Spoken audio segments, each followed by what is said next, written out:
presentation. I'm your host, Katie McBride. I'm an advisor for the LHH International Center for Executive Options. I spent most of my career at General Motors as a senior executive in communications, and I left about 6 years ago to launch a consulting firm, co-found a career mentoring business for students, and to work for LHH. Today, I'm thrilled to be joined by Peggy Smyth. Peggy is a senior advisor at QIC, a board director at several public companies, and former CFO of National Grid US.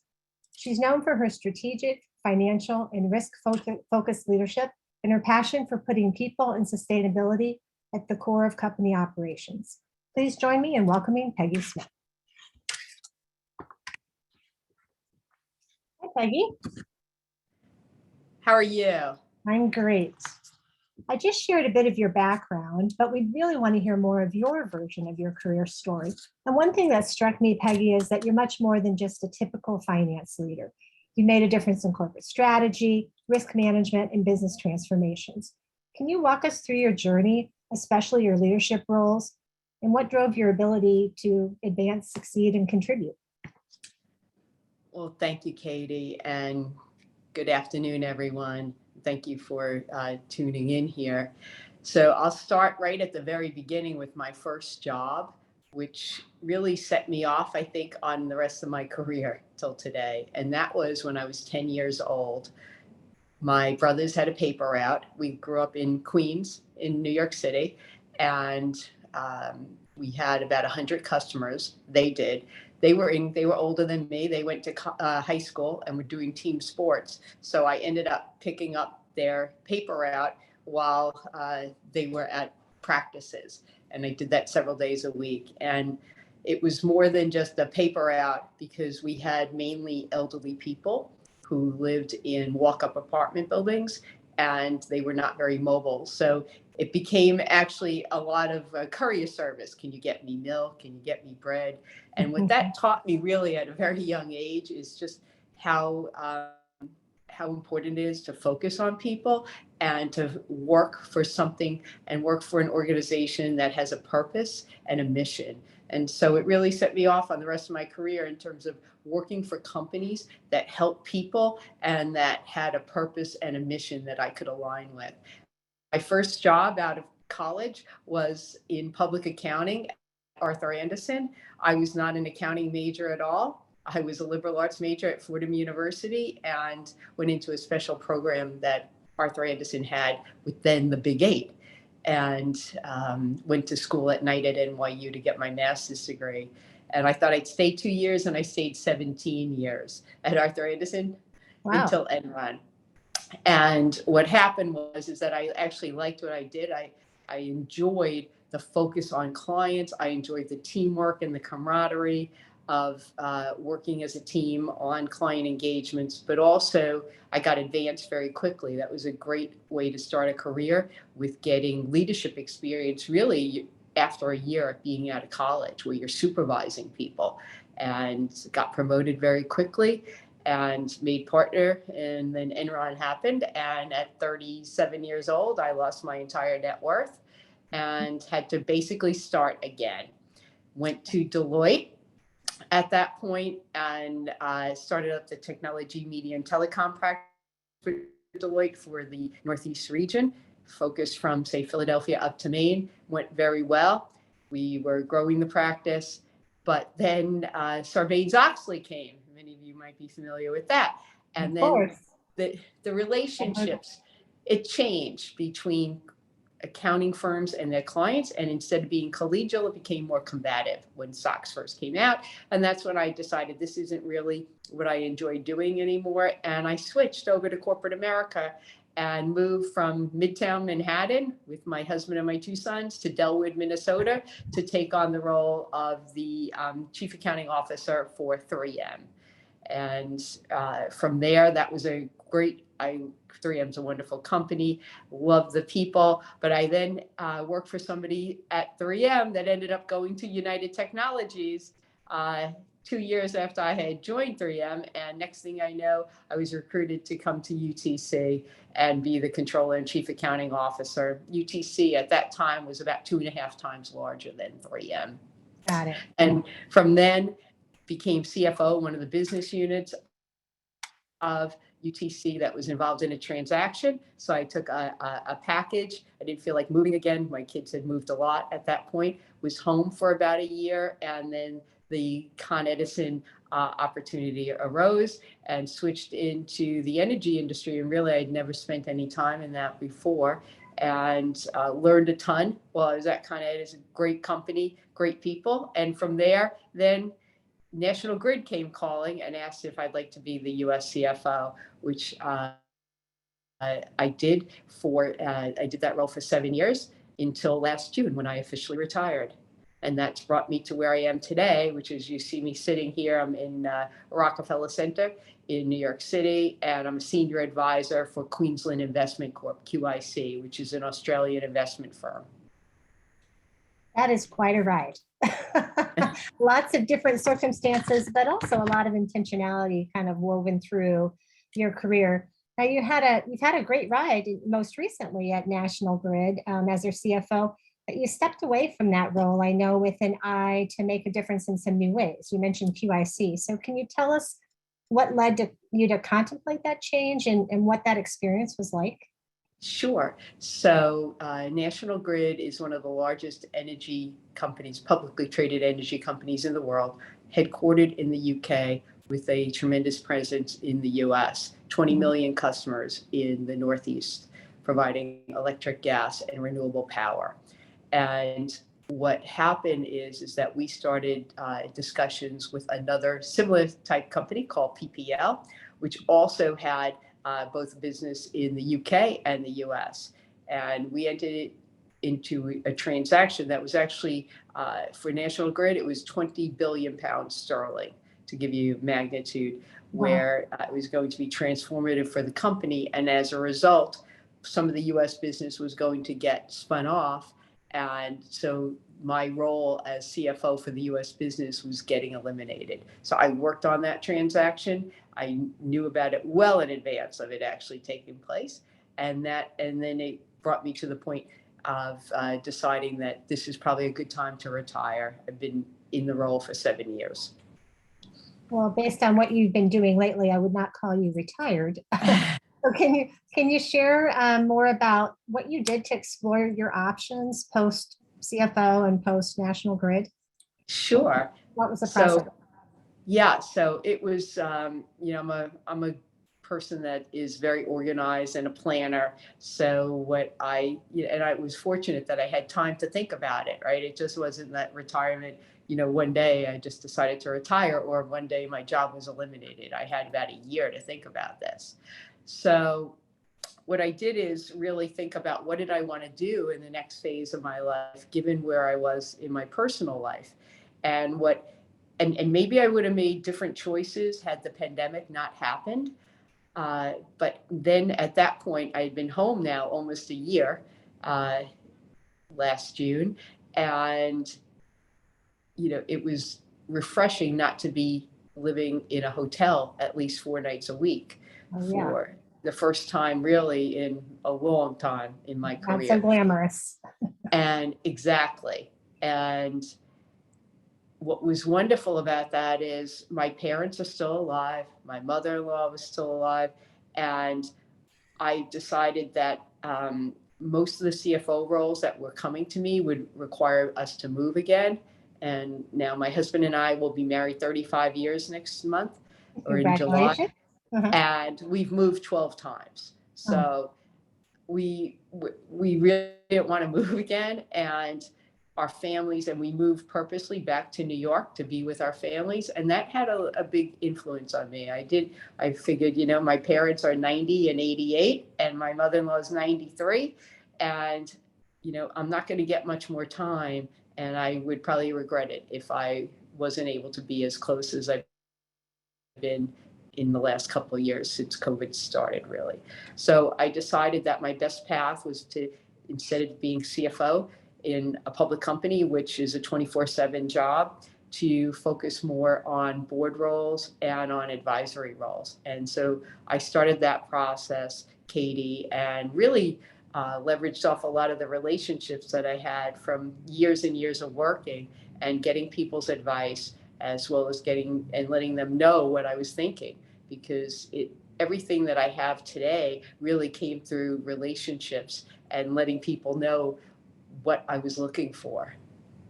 So did you start reaching out to people and asking to have those conversations while you were still at National Grid? Did you wait? Yes. Okay. Yes, I had to wait till the news about National Grid's Of the course, right. transaction was public. So I had to wait. But in the meanwhile, I was getting my plan in place, Mhm. and I had a pretty organized plan in terms of who would be very helpful in that process, but also was you know reigniting some of the relationships too from the past, getting ready. Which can be fun. I mean, just to I reconnect with was I people that was maybe you really can't stay in touch with. Now it would have been better if we could have met in person, For because sure. we're still during the pandemic, the height of the pandemic, and so a lot of it was done virtually. But yes.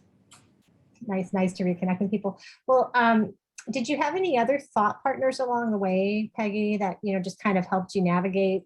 You seems to me that you've been sought after, you've gone from one job to the next, and now this was sort of a new situation for you, even though you knew it was coming. Yeah. uh, You're So what I planning it did now. is I spoke to people who were a little bit older than me, who had gone through the same process, Mhm. maybe 5 or 10 years ago, and you know, took their good advice and counsel A in lot of terms wisdom. of how to just, how to pursue this. Great. And I know that you said that in a previous conversation we had, that in addition to engaging your network, you've been really intentional about some learning opportunities, learning about ESG, Yeah, for example. So tell us about yeah. that. So I had a very good background, obviously, in ESG, having worked for uh, Con Edison and National Sure. Grid.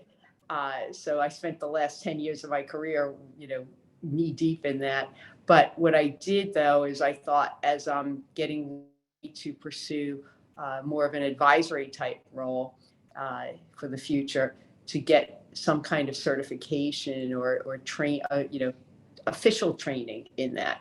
And so I did attend University of California, Berkeley School of Law, had an ESG program in conjunction with Series, which is focused on investment in a sustainable manner uh, organization. And so they had a joint program, and I participated in that throughout the fall and the winter of 2020 and 2021.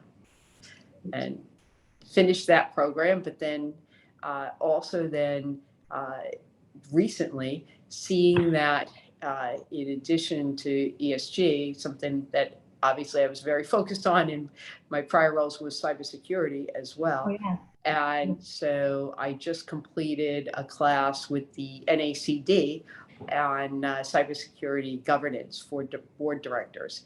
And so, I do think it's important to stay up to date with your skills and training, and it makes it easier then to be a good advisor to the companies that you're working with. Mhm. That's a great learning. I think just that intellectual curiosity and really leaning into that. And we're always students, right? So that's good. So now you're a member of 6 boards, and you're the advisor to QIC, a chair of one of the subsidiaries. And you mentioned that you've always been very organized and planful. You talked about the networking and the continuous education. Is there anything else that we can learn from you that you think led to the opportunity for you to have this portfolio of roles? Well, people say to me, my goodness, you're busier than you were when you were CFO of National Grid. But what I say is, no, that's actually not the case. Because when you're a senior exec in a very large company, as probably many of the people that are listening in right now know, that is a full-on 24/7 job. So it's different when you're in more of a governance capacity, which is where I am now, that you have oversight, but you're not the day-to-day doer, and so you don't have to sweat the details the way you used to. And so, I think that that has been very liberating in a way. Right. Right. And give you time to be available for your family and friends as well, which Yes. you just mentioned. So, Yeah. so one thing that comes through too is just, we could talk about intentionality, aligning what you're doing now with your personal values and your goals. I know you're on the board of Etsy, for example, which is so focused on women. So can you give us some examples of how, the organizations that you're supporting now connect with your values and Yes. how did you make those choices or, guide yourself? Yeah. I had choices in terms, and I was very fortunate in terms of the board positions that were offered me. So I joined the Etsy board almost 6 years ago now. And, it's something that resonates with me. Over 80% of the sellers on Etsy are women. It's a way for many women to have their own business. So that was what really led me to want to be part of Etsy. Of course, it's a great company, and I'm sure many of you have bought stuff from Etsy. It's For sure. best place to buy things, unique Great for goods. gifts. Great for gifts. And it gave me the cool fact that my nephew was getting married, and his fiance, when she found out I was going on the board of Etsy, I suddenly became the cool aunt then, which I've never known to be that. So, but as part of my retirement, I did start looking at other board opportunities. I got offered several, and I chose a couple. First was Frontier Communications. So Frontier Communications was actually went into bankruptcy in 2020. It was the second largest bankruptcy in the United States in 2020. Came out of bankruptcy last April, and with a whole new leadership team and a whole new board. So I joined the new board. And why I was very focused on Frontier Communications is their big play is deploying broadband to rural America. So, wow. And my sister is a New York City public school teacher. She's taught for over 30 years. And what I realized, and I had never really thought about this, was during the pandemic, is that many school children in New York City were still on dial-up access. And you tried teaching remote with dial-up access, and and there's many people out there with that. And so that's why Frontier, it really resonated with me, their mission. And so that was my first one. My second one was Remitly, which is based in Seattle and is fintech for immigrants. So my grandparents were all Irish immigrants. They came to this country with nothing, and they sent back money they sent literally dollar bills back to their siblings back in Ireland to help bring them over to America to start a new life. And Remitly that's basically what Remitly does, except it's all technology driven, where you have mainly immigrants that have relocated to, say, the US, to the UK, Australia, wherever, and sending money back home to, say, Mexico or India or other countries. And it's tailored to meet the needs of immigrants. So financial services for immigrants around the world. And that just resonated with me because my grandparents were those people. And then the last board I joined was Lilium, which is based in Munich, Germany. And that is electric aviation. So literally an electric plane that would transport, say, six passengers. And it's similar to a Harrier jet with vertical takeoff and landing. And what's great about it is because there's no noise and there's no sound because it's electric, you can go basically from city to city, let's say from New York to Washington, D.C., and land in, in more of a city type area. Huh. Interesting. Well, so it sounds like you've got a portfolio of opportunities that you're involved in now that not only leverages your financial background, your leadership capabilities and all that, but just really engages your passions, which has got to be, I would think, very gratifying. It's very fun. Yes, it is. Yeah, that's great. I know that you had some recent health issues, Peggy, that reaffirmed your commitment to investing in friendships. You mentioned you're more available to your family and how much you're, appreciating that in the stage of your career. But investing in friendships and spending time with friends and families when you've got a high octane career is very difficult. So Yeah. can you share a little bit about what you learned in that season and how it's impacting how you spend time now? Yeah. So yes. So in the end of March, I had actually two major operations, and one was an emergency. So I was in the hospital for almost 2 weeks, and then had about a month-long recovery process. So not too long ago. Long ago, right? You're No. pretty good for that. And um, and what was really great is just my friends from all walks of life came to see me then once I was at home, and I got so many beautiful messages, and it's really that support that kept me going, because it was not fun in the beginning for sure. So even like one of my friends who's been my friend since first grade, who is a nurse, who called my husband every day while I was in the hospital to find out how I was, and then came to visit me several times once I got home. And that kind of outpouring and support, and it really just confirmed my decision to that I made last year in terms of stepping away from a more intense career to have a little bit more free time. And it's just so important, right? Because your job is always going to be there, but it's really when times are in trouble, when you're in troubled times, it's when your family and friends, you realize that that's really what matters. And Mhm. so, making sure to just maintain that and set the time aside. I, I think about it this way, that, if I had a work meeting that, where I had to travel for that, I would make that a priority. Well, it's the same thing with a friend meeting, right? And in fact, my friend I was telling you about, who's the nurse, her birthday was recently. So last Thursday, she came over to my house. We went for a walk on a beach, and then I took her out to dinner, right? Nice, nice. Nice We've to been make those friends. reconnections as well. Yeah, Yeah, yeah, and that's important to her for sure. And important to you. and important to Yeah, me. yeah, no doubt, no doubt. Well, so I think for many of us, Peggy, our initial view of retirement was based on what we watched our parents' generation. I know your mom, we'll have to talk about her because I know she worked till she was 65, you said, but we watched them do when they stopped working.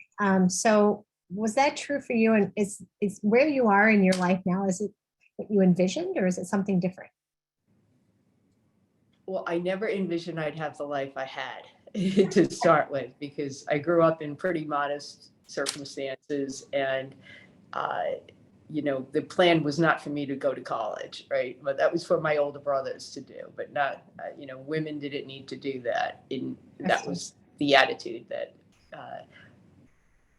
members of my family had. And so I'm eternally grateful for the career that I've had.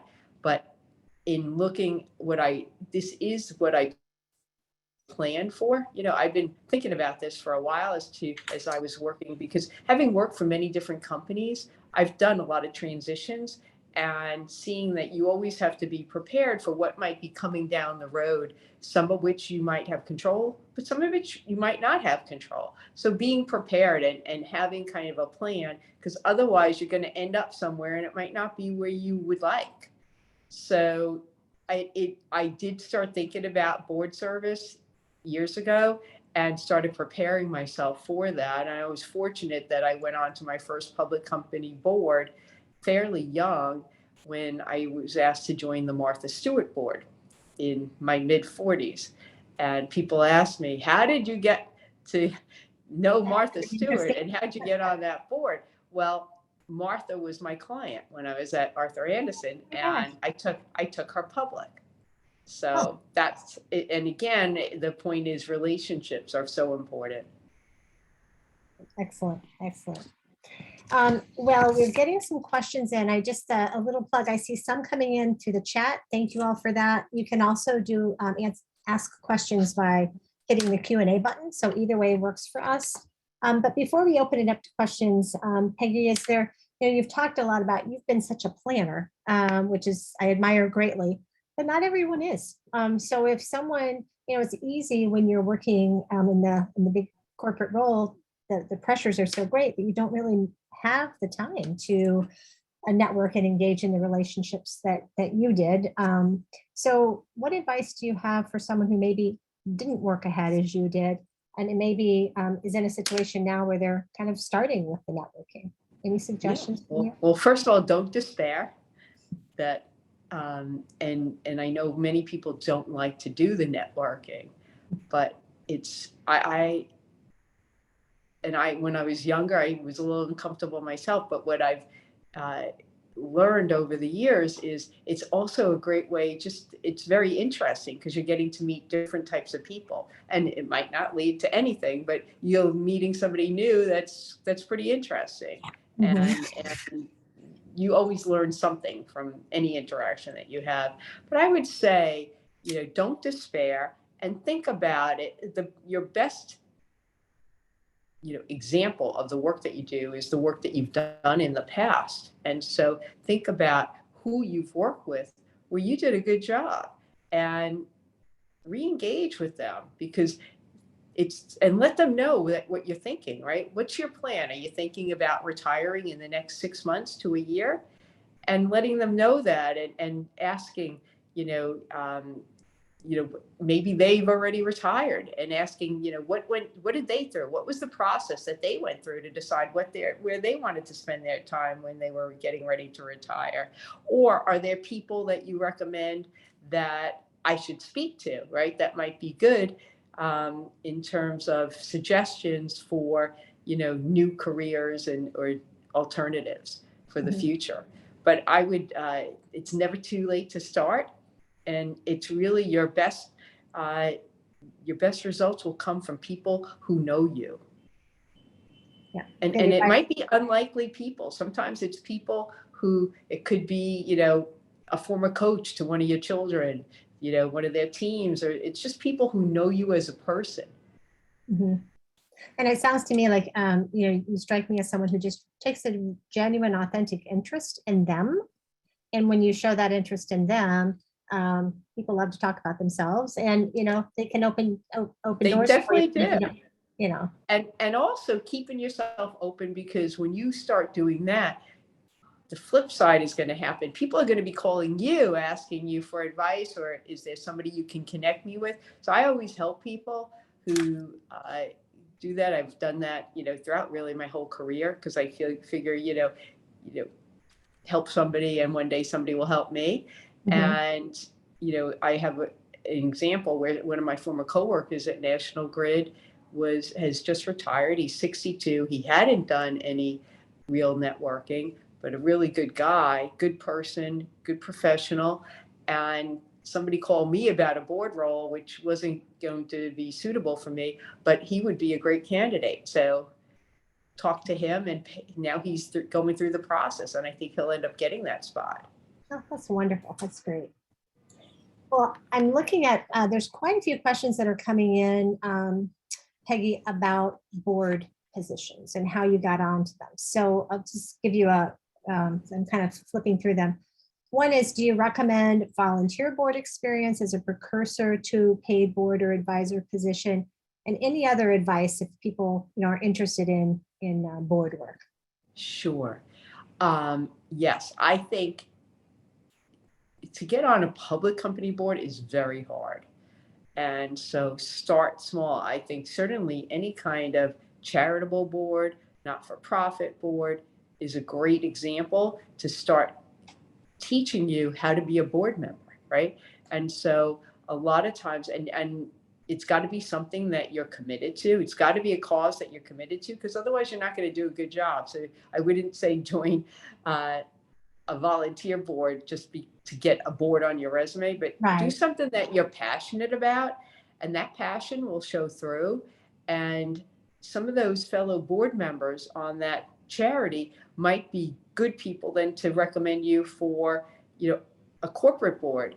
And I would say start out, if you're having difficulty with a public company board, try private company boards. There's all kinds of private company board spots that are available. They're easier to obtain than a public company board spot, and less risk, less liability, and usually less time.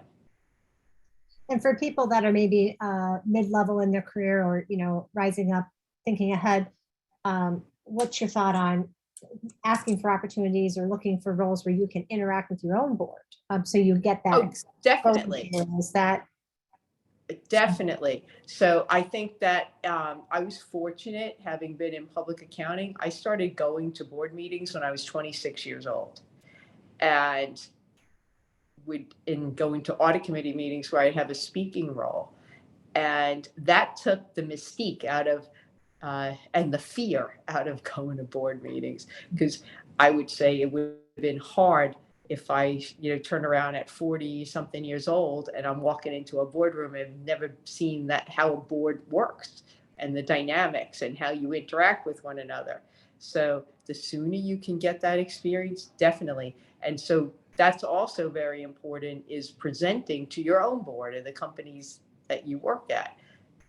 That will help too, in terms of trying to land an external board spot, and asking your directors on your board, and also asking your company. Many companies want their execs to sit on public company boards or private boards, because it makes them a better person, a better management person, presenting to the company's board.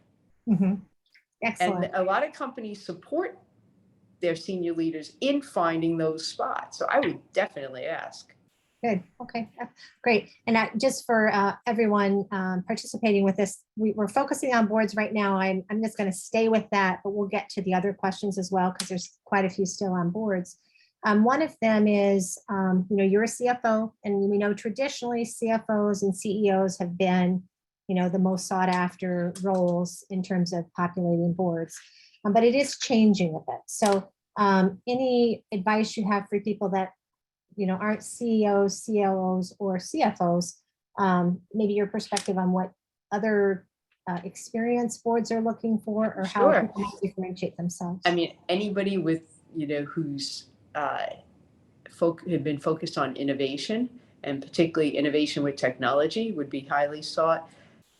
Chief people officers, right? Because especially coming out of the pandemic with the Great Resignation, so where people are choosing where they go to work. And so those types of experiences are very important. People that certainly ESG, cybersecurity, those are all good skills to have, but you usually wouldn't have a board person get appointed just because they are a cyber expert, right? But there's got to be more than that. So, but those are good skills to have. Okay, good. And then Martin asked, are you aware of any formal training or certification for board membership? Yes. So there's many of the leading universities have board training classes, programs. They're like a week long, or the National Association of Corporate Directors, NACD, actually has a class, and it results in a certificate. And if you see several people on LinkedIn mention that they are certified from NACD. Good, excellent. Okay, let's rotate off a little bit from the board conversation. We can come back to it if there are more questions, and really appreciate those that you all are asking. One individual asked, with the 24/7 roles that you had in the past, how did you balance work and life and family? How did you manage it all? Well, I say I was always in a state of imbalance. There's no, I don't believe that I don't think I don't think you can be balanced, but it's different, because I think over time you end up being balanced, but you have peaks and valleys, and sometimes work is going to be your highest priority, and other times your family is going to be your highest priority, and over time it evens out. But on a day-to-day basis, sometimes it's chaos. It was chaos, especially now. It's not, because my kids are older. They're 25 and 22. But when they were little, it was chaos some days. But I would say, what was my secret weapon? Well, first is marrying a great person, and Team sport. you know, Yeah. and it is definitely a team sport for sure. And somebody who's as active a contributor to the family as you are. And so I was fortunate. I know several people who weren't as fortunate, where and unfortunately the woman tends to do 75% of the work at home, and that's really hard to do with also a full-on job. I also outsourced whatever I could. So, my kids didn't care. I was doing online grocery shopping before online grocery shopping existed. And in turn, just ordering food from the store, having it delivered. I'd have it delivered when my babysitter was there. And because my kids really didn't care if I went to the store or if Right. I unpacked the groceries, they wanted food. And what they really cared about was I come into their games. Right. So they didn't care if I did their laundry or somebody else did it, but they wanted me at their games. They wanted me at anything that was important at school. And that's where I place my time with homework and going to sporting events and the like. So again, that intentionality really comes through with you, Peggy. Yeah, Intentionality I and just everything. I just outsourced Yeah. anything that wasn't value added. I outsourced. It was Okay. expensive, but it worked. Great. Great. This question is from Shelley. She asks, did you use a professional coach as you work through your retirement approach, or what you're doing now, and how did you utilize that? Did you tap into any resources or?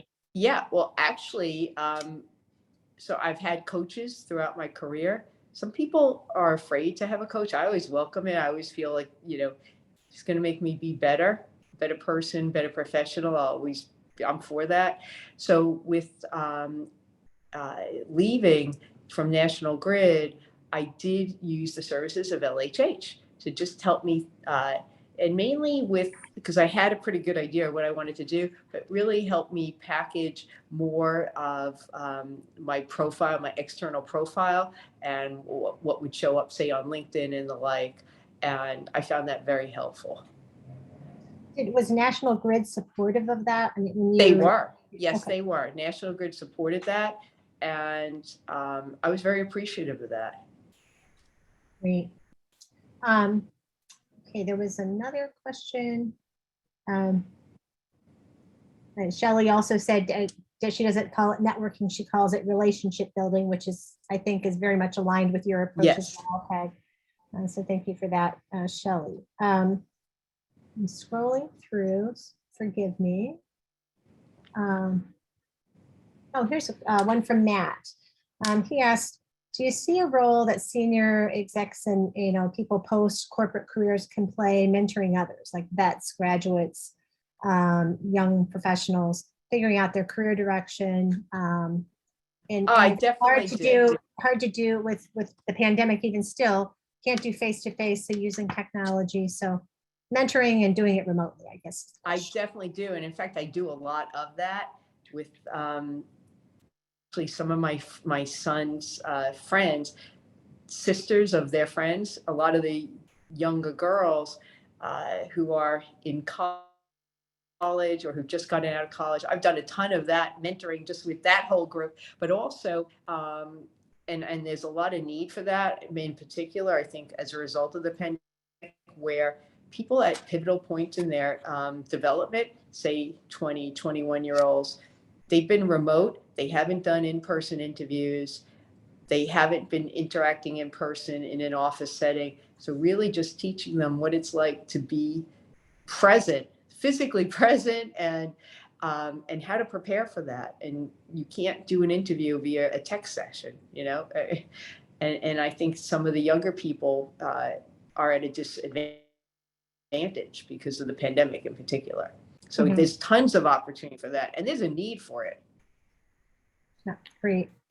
So question about reconnecting with past colleagues and friends. When you've moved into so many key roles, you worked for quite a few different companies and probably didn't have time to stay in touch with them all the time. And so maybe years had passed when you reached out to some people. So how did that go? And any advice you have for people who maybe might feel uncomfortable with that? You know, you might feel a little uncomfortable, but you know what? They're busy too, right? So they haven't been able to reach out to you either. And in a lot of cases, people are really happy to hear from you. I'll give you an example, somebody that I worked with at Arthur Andersen. We haven't worked together in 20 years. He's been living in the UK since that time. He's coming back to the US. And we've seen each other several times during that time period, but not that often. And he asked me to be a reference for him for something that he's seeking now, and when he comes back to the US. And I'd be happy to, because when you've worked with somebody and you know them as a person, you've been in the trenches with them. It didn't matter that it's been 20 years since we worked together. I'd be happy to support that person because I know what type of person they are and what the quality of their work is. Right. And so you don't be afraid. Okay. And you understand that you are, busy, and they're busy too. They get that. Exactly. Yeah. And most people want to help you, because then people are thinking, that could be me, and I wish somebody would help me. Mm-hmm. For sure. One of the things that I know when I was doing some outreach and things like that, I had one person say to me, I wanted their perspective and to hear their journey. And they left the meeting and they sent me a note and they said, that was such a good conversation. I was having a bad week. And I realized those pretty cool things. People get an opportunity to remind themselves of their own journey and the accomplishments they've made and that kind of thing. So sometimes maybe we're reticent to do it, but it can be a gift to someone just simply for that. Exactly. And you don't know what's going on in that person's life either. And they might be really happy just to hear from you. Right. Exactly. So you're giving as well as it's not just you're not taking from the individual. No. Here's a question from Michael. He asks, have you considered doing fractional CFO work? So whether it's what is your thoughts on, have you considered it? And what are your thoughts on whether it's CFO or, fractional executive work? Yeah, I could do that. But I wouldn't be able to do it right now because my workload now is about at where I want it to be. But had that opportunity come before I joined several of the boards, I would have definitely considered that. My focus was though making sure that I wanted to stay. We moved back to New York right before the pandemic, and making sure that I try and be based here. Of course, I'm traveling, but make this my home base. Of course, that's good. Question from Matt, a little bit, more about the work that you're doing and some of your board work. Can you talk about smart cities, ESG, especially around JEDI, justice, equity, diversity, and inclusion? And what are careers going to look like in utilities of the future based on your experience and some of the things you're doing now? Well, I think what I mentioned before, that technology is just so important. And so technology has really been the game changer in the way energy is produced and delivered to people to power their daily lives. And so, I'll give you an example. One of the companies whose board I'm on is called Centrio Energy, the largest district energy business in the United States. It's much more efficient, much more from an energy perspective, less waste. It's much cheaper and much more reliable than, you can think of it as a small microgrid that services, say, in Centrio's case, downtown Chicago, downtown Houston. But they just built, in conjunction with a few other parties, the National Western Center in Denver, which is a 250-acre complex that's focused on basically promoting agricultural life, particularly out in the West. And it's all run through the 90% of the energy that is using to power this 250-acre campus is coming from wastewater, the heat off of wastewater. And so it's regenerative process. And so the waste recovery is actually producing the energy to power the entire complex. And what they did is they were able to get rid of, there's a river that's there. Before there was this pipeline that was being used for wastewater that was external. So it was really ugly. And they were able to bury that. And then they're taking the heat that's coming as the wastewater is flowing through the pipeline. And that's what's being used now to power the facility, this brand new facility. So that is an example of just people using, it's the first really of its kind. It just had its official ribbon cutting ceremony about a month ago. And you're going to see more of that. So it's really technology and innovation are changing the way that power is manufactured and also delivered to people. Yeah, fascinating.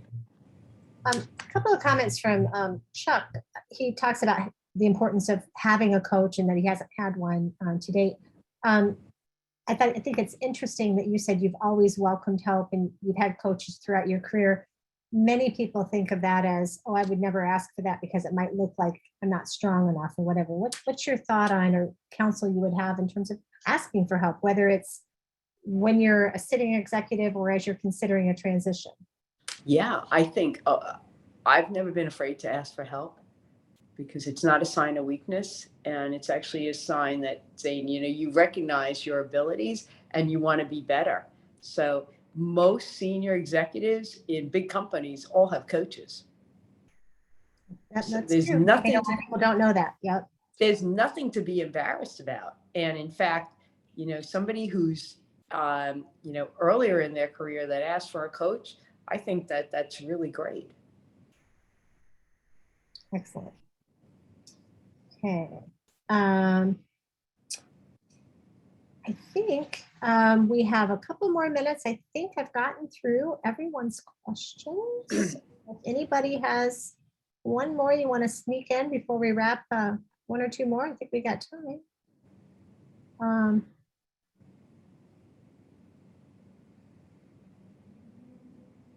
This is a comment, kind of an exchange between some of the participants, Shelley and Pam, about the giving and taking, that when we approach networking and relationships with a lens of serving others, it has we have a different mindset. I think it's definitely not, so maybe I know when we talked earlier, you talked about just having kind of that servant heart and always wanting to serve others. Any other points on that? No, just that, as I said, it's a two-way street. So, you're asking somebody to help you, but you're going to be helping others too. And a lot of times through helping others, that actually might help you in some, roundabout way, that just things have a way of, the circle of life comes back. Mm-hmm. And I firmly believe in that. But I would say, it's never too late to start investing in relationships. And really, there's nothing wrong. There's no crime in letting people know, I'm starting to think about what I want to do when I do retire, and just having those discussions and talking to people and getting ideas. People love to help people. I agree. And Pam just said, finding that people are complimented when you ask them for help. Yeah, they really are. They really are. So, and you'll be getting those questions too in a couple of years. People. Yeah. Okay. Here's one from another one from Matt. Nobody's perfect. So how would you frame the biggest mistake you made in your career? Well, I'd say probably my biggest mistake was when I was at Arthur Andersen. I had several opportunities to leave. I had offers from my clients and I didn't because I was doing really well. And fast forward then to Enron, and the firm gets blown up and, lost my entire net worth. So what that taught me is always be open. And maybe that's one of the reasons why I've always been focused on relationships, because you go through an experience like that where you're at the prime of your career. You've worked so hard. You're a partner in a firm. You're one of the youngest female partners. Everything's going great. And then just disintegrates through no fault of your own. And so that taught me then to stay open to opportunities, keep my networks alive. But it was my worst professional experience of my career. I can only imagine. Okay, I think, let's see. Want to make sure we capture.